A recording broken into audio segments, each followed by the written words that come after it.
Hello guys, இன்றைக்கி செல்வி cooking சேனலில் உருண்டை குழம்பு தான் செய்ய போகிறேன். அதுக்கு பருப்பு எடுத்துக்கிறதுக்கு பார்க்கலாம். இப்போ நான் காட்டியிருக்கிற கப்பால் 4 கப் கடலை பருப்பு எடுத்திருக்கேன். அதே கப்பில் 1 கப் துவரம் பருப்பு எடுத்திருக்கேன். இதுவே நீங்கள் கிளாஸில் அளவெடுக்கிற மாதிரி இருந்தால் எந்த கிளாஸில் பருப்பு எடுக்கிறீங்களோ அதில் 1 கிளாஸ் கடலை பருப்பு எடுத்திங்கன்னா 1/4 கிளாஸ் துவரம் பருப்பு எடுத்துக்கோங்க. இதை 3 தடவை வாஷ் பண்ணிவிட்டு தண்ணி ஊற்றி ஊற வச்சிடலாம். 1 மணி நேரம் பருப்பு ஊறட்டும். இப்போ குழம்புல ஊற்றுறதுக்கு தேங்காய் பால் எடுத்திருக்கேன். இது திக்கான தேங்காய் பால், தேங்காய் பால் மட்டும்தான் எடுத்திருக்கேன். அதுக்கப்புறம் புளி ஊற வச்சு அதை கரைச்சி புளி தண்ணி எடுத்திருக்கேன். இதில் மசாலா பொருள் சேர்த்துக்கலாம். 1 டேபிள் ஸ்பூன் மஞ்சள்தூள், 3 டேபிள் ஸ்பூன் குழம்பு மிளகாய்த்தூள், தேவையான அளவு உப்பு, இதெல்லாம் சேர்த்துட்டு கரைச்சி வச்சுக்கிறேன்.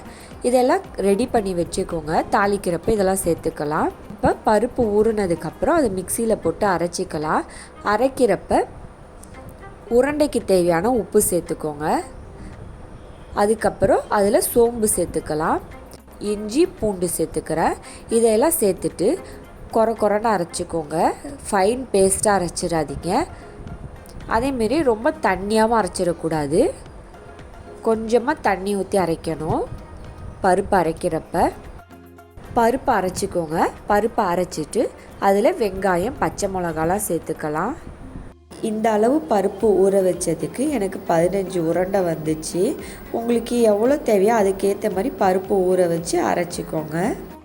இப்போ இங்கே பாருங்கள் எப்படி அரைச்சிருக்கேன்னு. இந்த மாதிரி பதத்தில் இருக்கணும் மாவு.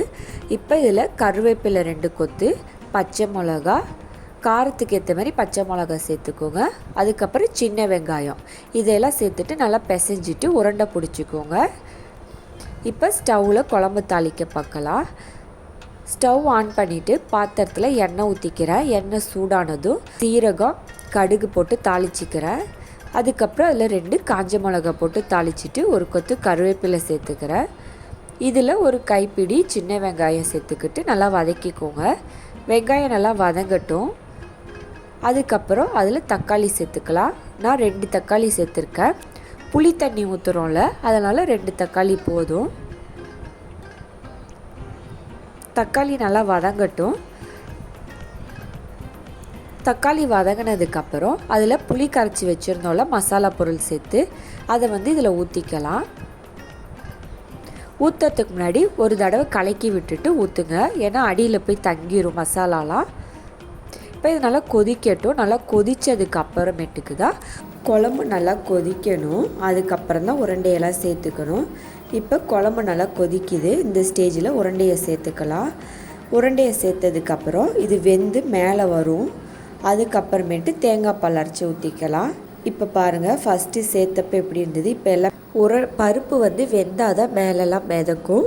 இப்படி வெந்து மேலே வந்ததுக்கப்புறம் தேங்காய் பால் சேர்த்துக்கோங்க. இந்த ஸ்டேஜில் தேங்காய் பால் எடுத்து வச்சுருந்தாலும் அதை ஆட் பண்ணிவிட்டு 2 நிமிஷம் கொதிச்சுட்டு மல்லி இலை தூவிட்டு ஸ்டவ்வை ஆஃப் பண்ணிவிடுங்க. ட்ரை பண்ணி பாருங்கள், நல்லா டேஸ்ட்டாக இருக்கும். பிடிச்சிருந்தா செல்வி குக்கிங் சேனலுக்கு சப்ஸ்கிரைப் பண்ணுங்கள்.